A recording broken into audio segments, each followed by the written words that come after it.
Cigarette की डब्बी और इश्तिहारात पर और फिल्मों और ड्रामों में तंबाकू नोशी के सीन्स पर स्मोकिंग किल्स लिखने के बावजूद हुकूमत तंबाकू नोशी को बैन क्यों नहीं करती और क्यों नहीं कर सकती, आपको जानने को मिलेगा इस वीडियो में।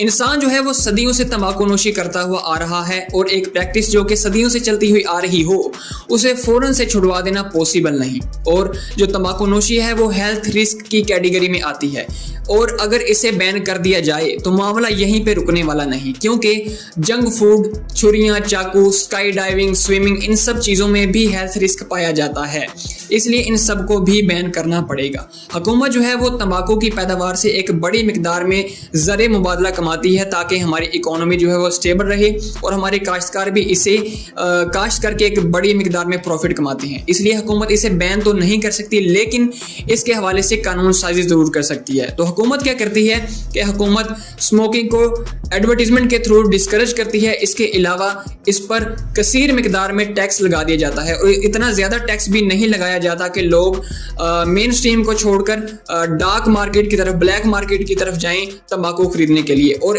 हुकूमत जो है वो तंबाकू की मैन्युफैक्चरिंग को भी कंट्रोल करती है और इसमें नुकसानदेह केमिकल्स कम से कम हों, इसके हवाले से कानून साजी करती है। क्योंकि अगर तंबाकू बहुत ज़्यादा महंगा हो जाए तो लोग जाएंगे ब्लैक मार्केट में तंबाकू खरीदने के लिए और वहाँ पर क्वालिटी का चेक एंड बैलेंस नहीं होता, इसलिए तंबाकू नोशी का नुकसान मजीद बढ़ जाएगा। इसलिए हुकूमत रेगुलेट करती है तंबाकू नोशी की सनत को ताकि लोग तंबाकू नोशी अगर करना भी चाहें तो उसका नुकसान उन्हें कम से कम हो। वीडियो पसंद आई हो तो लाइक कर दें, चैनल पर नए हैं तो सब्सक्राइब करना मत भूलिएगा, क्योंकि हमारे एनालिटिक्स बता रहे हैं कि 99% लोगों ने हमारे चैनल को सब्सक्राइब नहीं किया।